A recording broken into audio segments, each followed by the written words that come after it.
viwanda na biashara.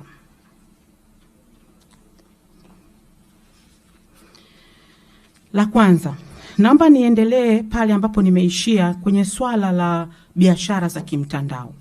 Maendeleo ya teknolojia yamepelekea kuibuka na kukua kwa biashara mtandao, ambapo hapa nchini kuna makampuni na wafanyabiashara wanaofanya shughuli zao kupitia biashara mtandao, ambapo wengi wao ni vijana.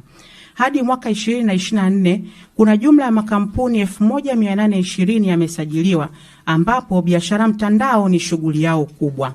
Kwa sasa serikali inaendelea kuchukua hatua muhimu za kuwa na mfumo madhubuti utakaosimamia biashara hiyo, ambapo mkakati wa kitaifa wa biashara mtandao unaandaliwa. Biashara mtandao ni fursa kubwa kwa vijana, na kwa kutambua hilo, mkakati unaoandaliwa kama nilivyotangulia kusema awali utajumuisha nafasi ya vijana katika biashara hiyo kwa upekee. Serikali inaona nguvu ya vijana kama sehemu muhimu ya maendeleo ya taifa lao.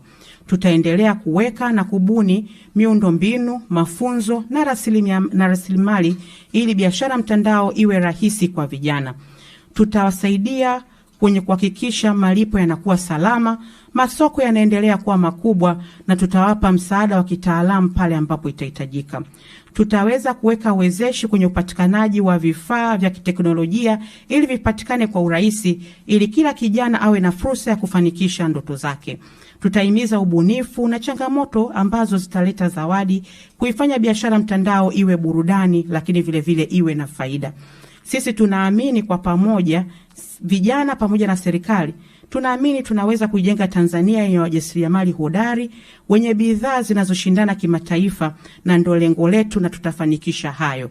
Tutaendelea kuwa wawezeshaji na sio wadhibiti.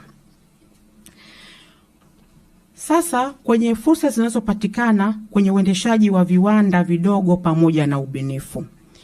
Hapo awali nilisema tunazo taasisi zetu ambazo tumejikita kwenye masuala ya uwatamizi. Na sisi kupitia SIDO, Kamatek, TILDO na TEMDO tumebuni jumla ya teknolojia mpya 17, na ambapo teknolojia hizo zimejikita katika kuchakata mazao ya kilimo, ikiwa ni pamoja na kusindika chakula, kuongeza thamani ya alizeti, kuongeza thamani ya parachichi na kubangua korosho. Teknolojia nyingine zimejikita kwenye kutengeneza mkaba mbadala, kuna zinazotumia pumba, karatasi, makaa ya mawe, teknolojia za biogas pamoja na nyingine nyingi. Tumetengeneza mashine zaidi ya 460 na vipuri zaidi ya 3000. Mashine hizi zimesambazwa nchi nzima na zimetengenezwa kwa ajili ya kuzalisha chakula, kuchuja na kukamua mafuta ya alizeti, kutengeneza matofali pamoja na shughuli nyingine nyingi. Kwa ujumla, yote hayo yamewezesha uanzishwaji wa viwanda vidogo na yamesaidia kwa kiwango kikubwa kuongeza ajira kwa vijana, na lengo letu ni kupanua wigo na tutafanya hivyo.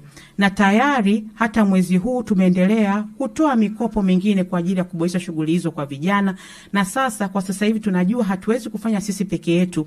Kwa hiyo hata taasisi nyingine ambazo tunaweza tukashirikiana nazo, tunakuja kwa pamoja ili pale tunapoishia, kama tunatoa mafunzo na tunatoa mikopo na kijana anaweza kuishia kwenye kubuni teknolojia, basi tunapambana na taasisi zingine ili ziweze kumuendeleza kutokea pale ambapo sisi tumefanya.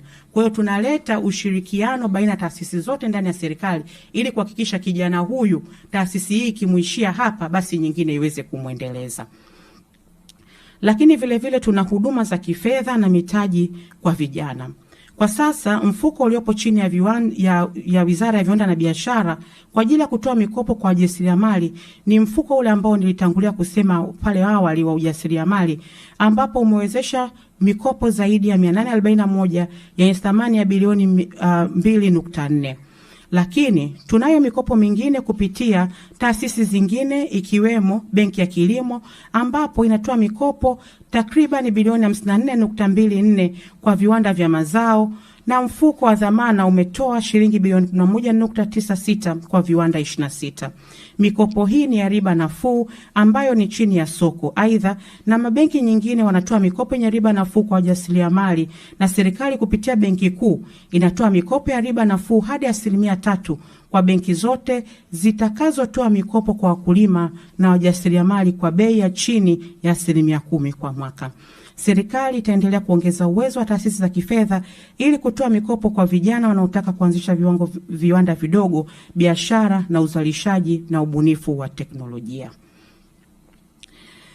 Lakini sasa pia kuna mpango maalum wa kukuza viwanda nchini kwa ajili ya kuongeza fursa za ajira kwa vijana.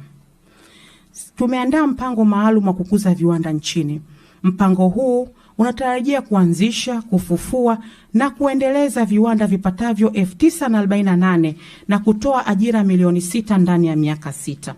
Hatua hii itahusisha ujenzi wa kongani za viwanda katika mikoa yote Tanzania bara, hususan katika wilaya, kwa kuzingatia fursa zinazopatikana katika maeneo hayo. Mpango huu ni fursa muhimu kwa vijana kushiriki kamilifu katika mnyororo mzima wa thamani. Lakini pia mtakuwa mnafahamu zipo kongani ambazo tayari zinafanya kazi.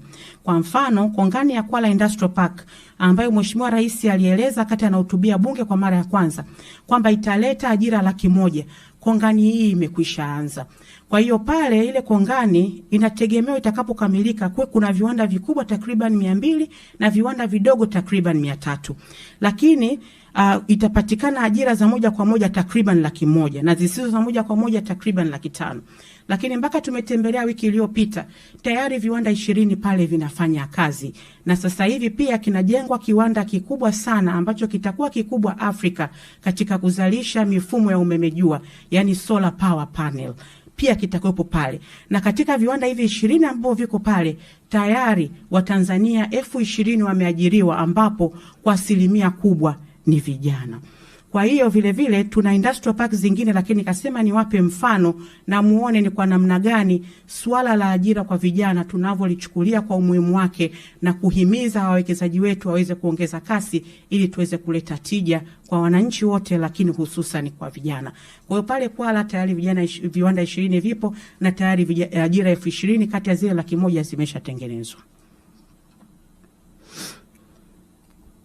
Baada ya kueleza hizi fursa sasa kwa vijana, naomba nieleze kuhusiana na biashara ambazo